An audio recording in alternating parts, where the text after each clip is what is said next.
Buenas conversaciones, buenos futuros. Es hora de conectarnos con los temas ciudadanos del día. Cristian Mena Argandoña toma el micrófono y recorre las regiones para compartir Mi Voz Chile de mivoz.cl en Capísima Multimedial.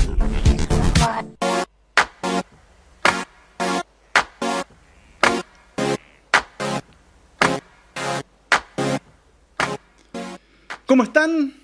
Bienvenidos, bienvenidas a Mi Voz Chile, aquí en Capísima Multimedial, en este resumen que semana a semana hacemos por las regiones de nuestro país para revisar la actualidad y también algunos temas y entrevistados que nos parece que es bueno compartir sus inquietudes, sus propuestas, y están aquí reunidas en nuestro programa que emitimos a través de la 104.9 aquí en Capísima, también a través de sus plataformas en Capísima Multimedial en Facebook, Capísima TV en YouTube y, por cierto, retransmitido a través de Arica TV los lunes a las 9 de la mañana. Y como no, en el Morrocotudo, nuestro medio ciudadano de la región de Arica y Parinacota, región desde donde hacemos este programa nacional, y en los 14 medios de nuestra red hasta Magallanes. Así que ahí están las vías de difusión de este programa y donde pueden revisar los más de 30 entrevistados y entrevistadas que hemos tenido en esta temporada, y que hoy vamos a sumar uno más interesante luego de revisar secciones como Contenidos Mi Voz, donde tenemos artículos, reportajes de organizaciones aliadas que nos comparten contenido bastante interesante, y también lo que vamos a partir ya clásicamente aquí en Mi Voz, como son los Top 5.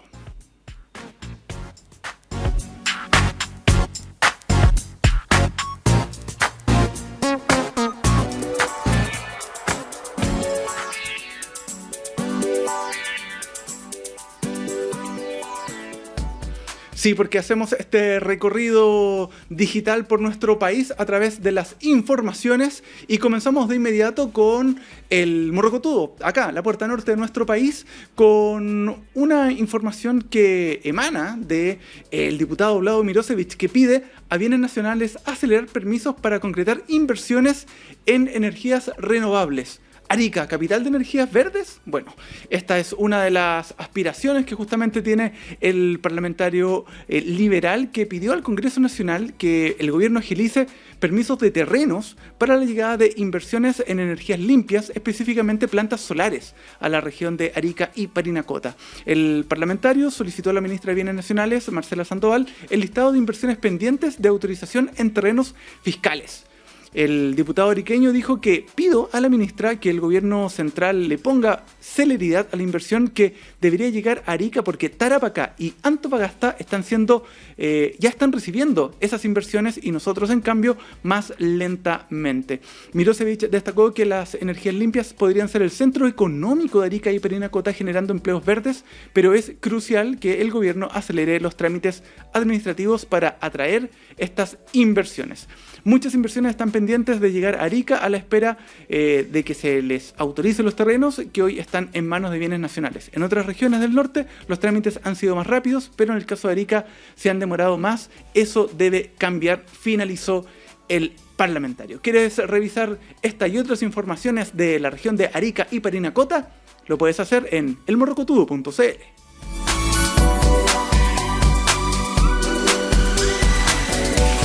Ahora, en Mi Voz Chile, Top 5 de las regiones de Chile. Sí, nos faltaba ahí la presentación con Tuti. Vamos ahora a Tarapacá, donde está nuestro medio ciudadano El Voy al Día, que nos comparte: Corte de Iquique confirma millonaria indemnización a paciente que perdió la visión por negligencia médica. La Corte de Apelaciones de Iquique ratificó la sentencia del tercer juzgado de letras que condena al fisco a indemnizar con 65 millones a un paciente que perdió la visión en el ojo derecho debido a la demora en el control médico postoperatorio tras una cirugía por desprendimiento de retina.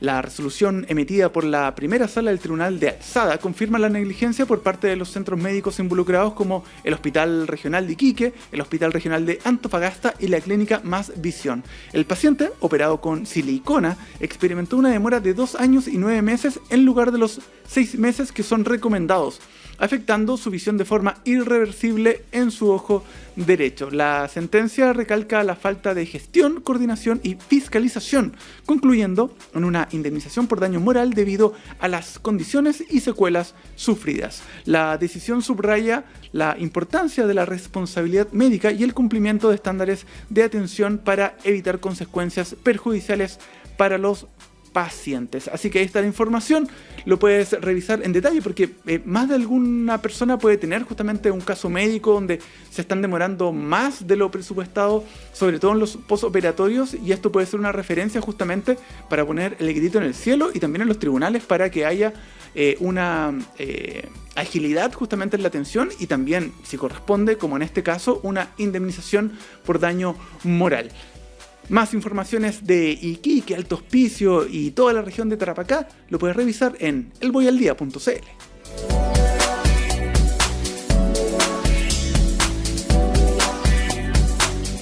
Seguimos en el norte y ahora damos el salto a la región de Atacama, donde nuestro medio El Que Hay Desierto nos comparte: por fin retomarán las clases en Atacama tras paro de profesores de casi 70 días.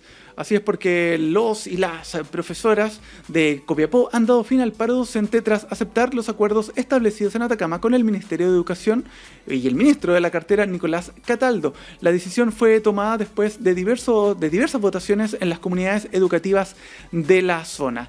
¿Se reanudarán? ¿Cuándo dirán ustedes? Pues bien, el lunes 20 de noviembre, luego que 28 establecimientos aprobaran de forma unánime el acuerdo establecido. La tendencia es que los otros establecimientos de la región se mantendría la misma lógica de aceptar estos puntos. ¿Cuáles son estos puntos de acuerdo? Exactamente, bueno, incluyen la formación de comités técnicos por cada establecimiento, una propuesta pedagógica para retornar de la mejor manera a clases, el compromiso del Mineduc para poder agilizar los recursos y la supervisión del ministro Cataldo a la región el 13 de noviembre. Además, para algunos colegios que aún no terminan las intervenciones, puede que regresen posterior a la fecha establecida, pero lo que sí se fijó de todas maneras fue la fecha de cierre del año escolar, que será sí o sí, inexorablemente, el 31 de diciembre. Así que vamos a tirar las mochilas al cielo y directo a la fiesta de Año Nuevo en más de algún establecimiento de la región de Atacama, que bueno, estuvo prácticamente 70 días sin clases, con todo lo perjudicial que resulta eso para los alumnos, retrasos de los programas educativos, también todo el desarrollo que justamente se genera en las cabecitas de esos jóvenes niños y adolescentes. Así que qué bueno que se retoma, ojalá haya un plan bastante adecuado, porque estamos muy encima de la fecha, así que esperamos que durante el 2024 haya también un plan de ajuste justamente sobre estas fechas que no tuvieron clases. Los reclamos eran bastante importantes, había infraestructura que se caía a pedazos, habían recursos que no sabían dónde iban a parar, entonces era necesario quizás en alguna medida poner justamente este tema en el tapete, y muchas veces el profesorado y los funcionarios que trabajan en la educación no les queda otra que para llamar la atención, hacer este tipo de manifestaciones. Lo bueno es que llegó a buen puerto, lograron acuerdos y van a retomar las clases el próximo lunes 20 de noviembre. Nos imaginamos también con algunas mejoras de aquí hasta aquella fecha. ¿Quieres saber más detalles de esta y otras informaciones de la región de Atacama? Lo puedes hacer en elquehaydesierto.cl.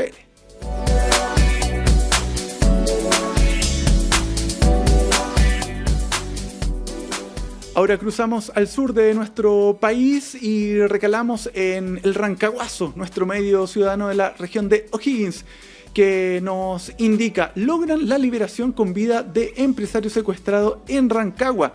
luego de los momentos de zozobra de la familia del empresario secuestrado Rudy Basualdo, de 50 años, el mismo y la comunidad, desde que se dio a conocer el secuestro concretado en su contra el día miércoles recién pasado, en su empresa Heiser, ubicada en Rancagua, justamente región de O'Higgins. Esta jornada inició con buenas noticias al confirmarse la liberación con vida del afectado. Así lo confirmó el propio gobernador de la región de O'Higgins, Pablo Silva Amaya, señalando que los buenos resultados fue gracias a todo el contingente y autoridades que se movilizaron para poder lograr estos resultados, incluyendo la Fiscalía Regional, Carabineros, el Ministerio del Interior, entre otros. De momento, gracias a algunas imágenes exhibidas por medios de comunicación, se comprendería que el empresario se encuentra en buenas condiciones de salud.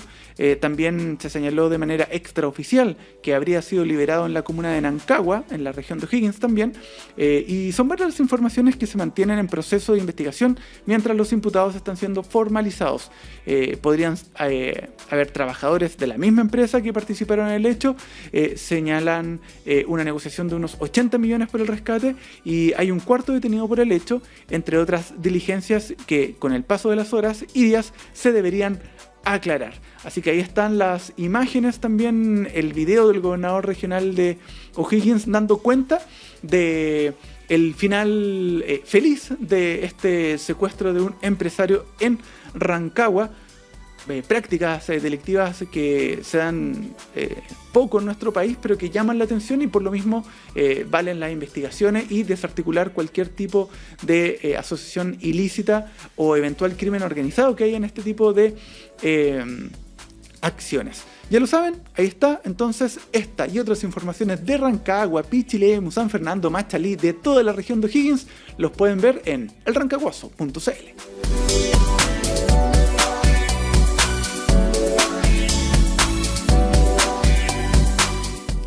Y cerramos el top 5 con La Opinión, nuestro medio ciudadano de la región de la Araucanía, que nos comparte fecha límite. Hasta este domingo tendría el alcalde de Renaico para presentarse ante la justicia. El viernes pasado debió ingresar para cumplir una medida cautelar de prisión preventiva el alcalde de Renaico, Juan Carlos Reinao, acusado de abuso sexual, violación e inducir a un aborto, pero no se presentó, quedando como prófugo de la justicia. De acuerdo a lo publicado en medios locales, el abogado de Reinao, Francisco García, aclaró que en las próximas horas o días el jefe comunal se entregará a las autoridades policiales por el bien de su familia. Además, García afirmó que el plazo límite es hasta el domingo 12 de noviembre. Cabe recordar que el Tribunal de Cañete determinó 4 meses de investigación y la permanencia durante este periodo de Reinao en la cárcel de Traiguén. Así que ahí está la situación judicial de este jefe comunal que no se presentó y quedó como prófugo de la justicia. Y bueno, vimos por ahí unas declaraciones que decía, deberíamos estar pendientes del narcotráfico y de la inseguridad en el país, etcétera. Pero justamente él lo están requiriendo la justicia por casos de otra índole, pero de todas maneras atendibles por la justicia. Así que vamos a ver cómo se presenta este jefe comunal al tribunal y cuál es su desarrollo. ¿Quieres seguir la historia? Lo puedes hacer a través de laopinion.cl.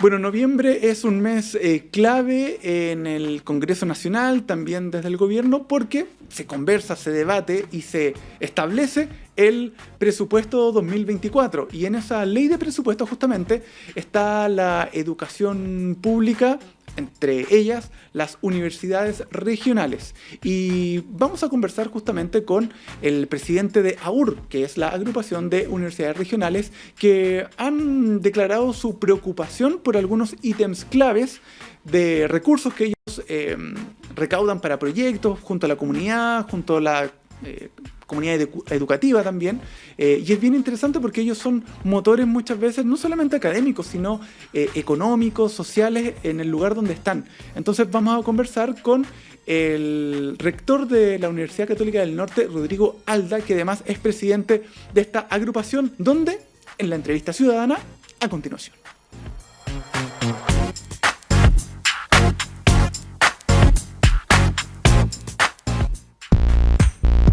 Voces para enriquecer la conversación.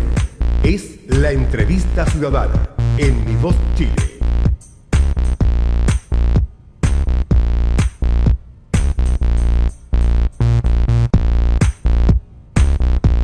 Muy bien, estamos aquí en la entrevista ciudadana de Red Mi Voz para conversar un tema que nos atañe a las regiones, como es el tema presupuestario ya 2024 y sobre todo en el ámbito de las universidades de regiones. Hay ítems claves en los cuales revisar. El proyecto de ley de presupuesto 2024 debería consignarlo. ¿Y de qué estamos hablando? ¿Qué es lo que se necesita justamente corregir, escuchar como propuesta? Lo vamos a conversar con el rector Rodrigo Alda, que es presidente de la AUR, la Asociación de Universidades Regionales, y rector de la Universidad Católica del Norte, UCN. Rector, ¿cómo le va?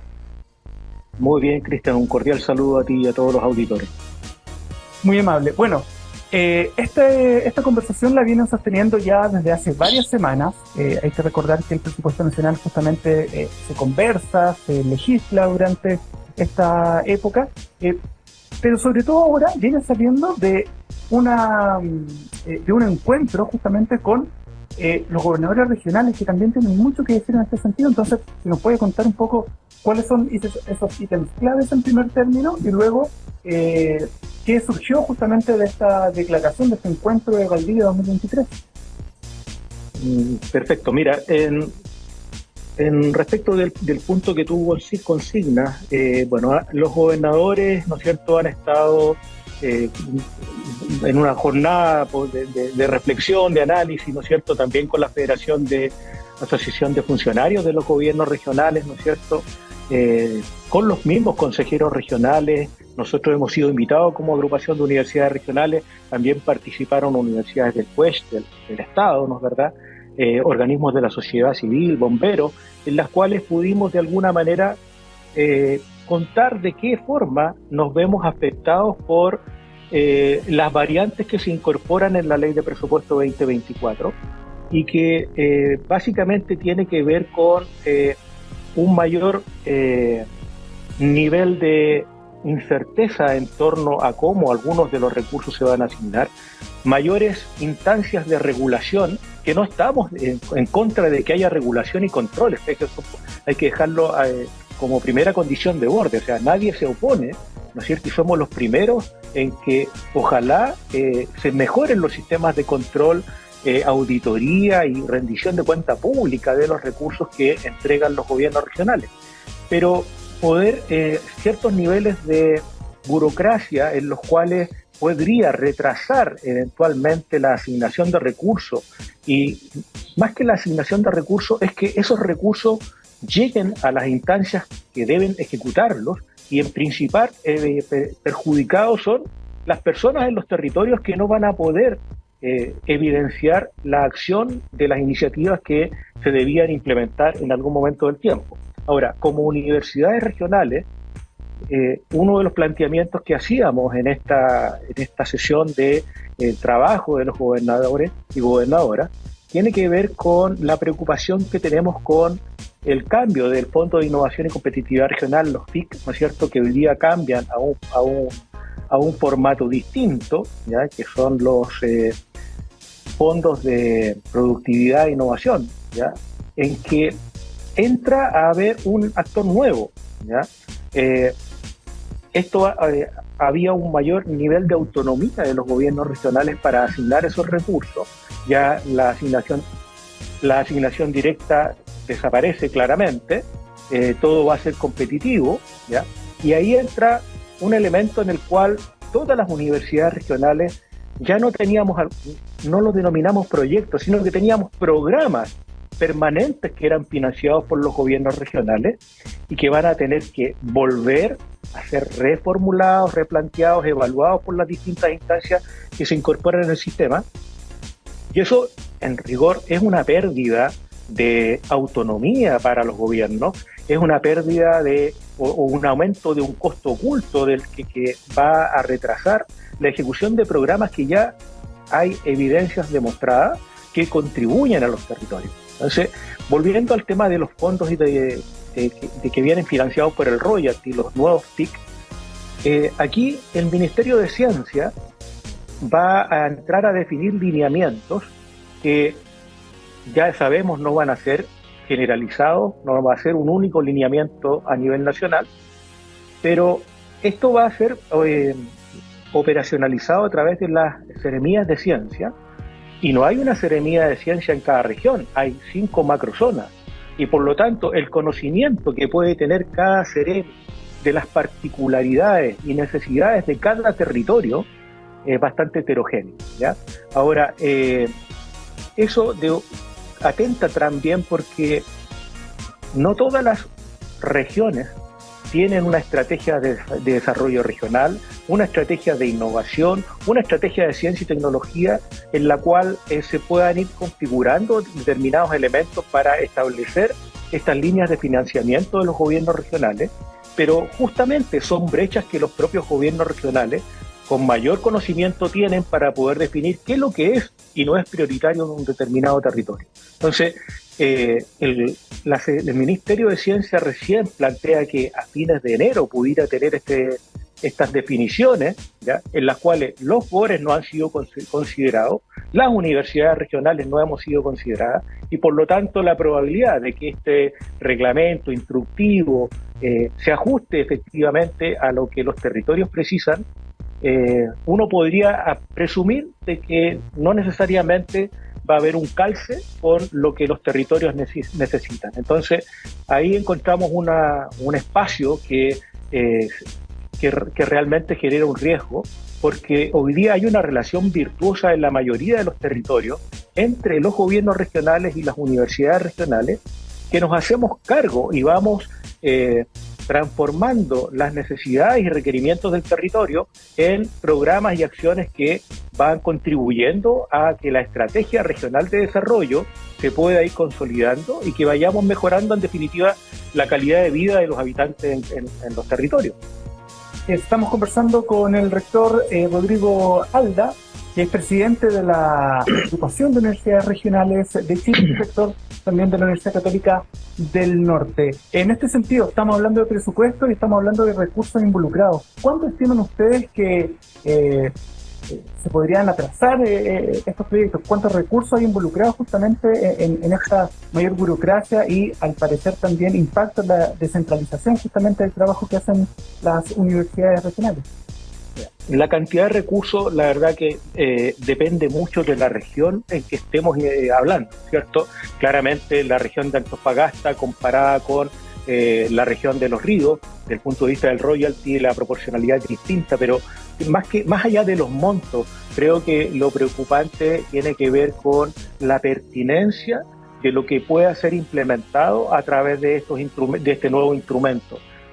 Tú decías, ¿cuál es el principal riesgo? De que esto demore y que incluso pudiéramos no llegar a tener fondo para el 2024, porque si los reglamentos se atrasan, o sea, para poder generar un buen rayado de cancha que tenga los mecanismos y las contrapartes de trazabilidad, de cuenta pública, es difícil que en 2 meses se pueda generar un buen instrumento para que eso se pueda implementar de una manera adecuada. Entonces, el principal riesgo es que hoy día las universidades están viendo que la viabilidad de sus proyectos institucionales queda como en stand-by, porque la contribución de los gobiernos regionales a todas las 22 universidades de la agrupación de universidades regionales es significativa y está considerada normalmente dentro del plan de actividades del año. Por lo tanto, hoy día hay un conjunto de iniciativas que no sabemos cuál va a ser el derrotero de ellos,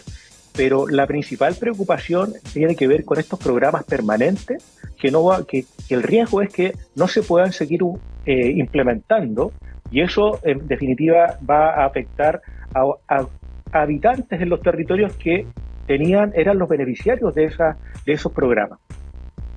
Entiendo. Rector, y bueno, en concreto, ustedes, claro, ponen acento en esta alerta, pero también ustedes en concreto proponen 4 estrategias que podrían ejecutarse a través de convenios directos para instituciones que promuevan justamente el desarrollo sostenible del territorio. Acá estaba viendo que algunos tienen que ver con la ciencia regional, otros con el fondo de los gobiernos regionales. ¿Se nos puede contar un poquito más de estas 4 estrategias que ustedes están proponiendo? Cuando me dices, Cristian, a las 4 estrategias, ahí me perdiste con la pregunta, si me puedes precisar eso. Hemos visto publicado por justamente la agrupación, hablan perfecto. del Fondo para el Desarrollo de Ciencia Regional, está el Fondo GORE para impulsar programas de temas de inclusión, también la creación de un Fondo de Desarrollo y Modernización de la Gestión en la Educación Superior Regional, también por último, correcto, la creación de un fondo para inversiones regionales en infraestructura, tecnología y mantenciones de alto impacto social. Si nos puedes detallar. Correcto, perfecto. En ese sentido, Cristian, cuando hablamos de 22 universidades de que están desde Arica, Parinacota hasta Magallanes, no hay una heterogeneidad, hay una alta heterogeneidad, y por lo tanto lo que tenemos que procurar es que haya una mayor armonía en el desarrollo de estas 22 universidades. Y ahí, por un lado, tenemos que es necesario que desde los gobiernos regionales haya un fondo de financiamiento para inversiones y infraestructura en las universidades regionales. No existen hoy día instrumentos desde el Ministerio de Educación que posibiliten para estas universidades fortalecer y modernizar las instalaciones acorde a los requerimientos actuales, ¿no es cierto?, como quisiéramos. Un segundo tiene que ver con este fondo de fortalecimiento de los recursos para las universidades regionales de una línea más amplia, ¿no es cierto?, con líneas específicas de ciencia en cada una de las regiones.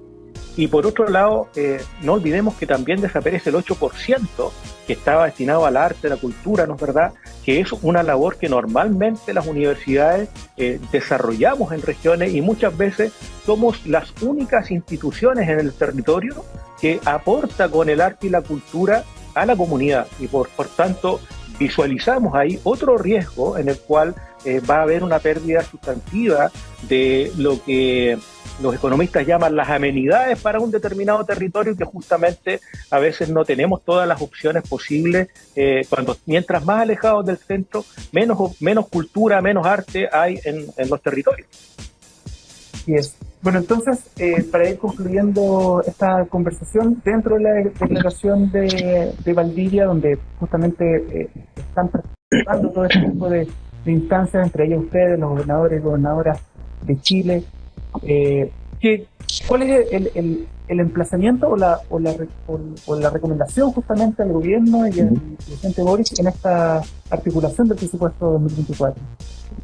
Bueno, lo que concretamente se plantea es una revisión de estas mayor burocratización que pudiera haber en los procesos. Insisto, no estamos por disminuir los controles, al contrario, hay que fortalecer los controles, pero no por eso vamos a perder protagonismo y autonomía a las regiones respecto de cómo debemos y podemos utilizar los recursos, en virtud de que somos los que más conocemos el territorio junto con los gobiernos regionales, ¿ya? Entonces, por ahí hay un elemento en el cual además está la Circular 20, que rigidiza un montón de ámbitos en los cuales podemos actuar y le resta flexibilidad a las organizaciones para actuar. Y por eso también hay un emplazamiento a todos aquellos parlamentarios, ¿no es verdad?, que puedan influir sobre la revisión de que esto probablemente pueda ser repensado y con mayor tiempo, y que tengamos a lo mejor en el 2024 un periodo de cierta transición en que podamos seguir operando, ya sabemos, no por asignaciones directas, vía concurso, pero que los gobiernos regionales puedan seguir desarrollando y fortaleciendo el trabajo que tenemos en los territorios de la mano con las universidades, que hoy día son un puntal importante para los gobiernos regionales. Quiero ponerte un ejemplo, Cristian, que es de reciente ocurrencia. Hace semanas atrás se hizo el lanzamiento del primer doctorado en inteligencia artificial en Latinoamérica.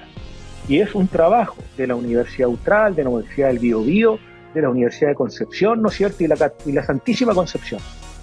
4 universidades regionales que con el apoyo de los gobiernos nacionales logran hacer algo que claramente va a impactar de manera positiva, no solo a nivel regional, sino que a nivel nacional, y me atrevería a decir a nivel latinoamericano, porque es el primer doctorado que se logra levantar, ¿no es cierto? Además, se me olvidó mencionar ahí la Federico Santamaría, en la cual logran levantar una propuesta potente, ¿no es cierto?, para la ciencia y tecnología del futuro en el país, y que no es posible si perdemos estos ámbitos de autonomía dentro de los territorios, para que la asociatividad, además, que nosotros consideramos que con la Gorechi podemos fortalecer el trabajo colaborativo y asociativo para que los territorios y la calidad de vida de los habitantes aumenten.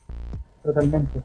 Muy claro, rector, en el planteamiento, en la preocupación y también en la propuesta justamente para que las universidades regionales sigan siendo este motor, no solamente académico. En muchas regiones la universidad es un motor económico, es un motor social, entonces que pierdan justamente esta agilidad es algo que vale la pena revisar, y acá lo pudimos conversar en extenso en Mi Voz Chile. Muy agradecido por su tiempo, rector Rodrigo Hunda, presidente de la Agrupación de Universidades Regionales y también rector de la Universidad Católica del Norte. Que esté muy bien. Ok, muchas gracias, un gusto haber conversado contigo, Cristian. Muy amable, que esté muy bien, adiós. Igual.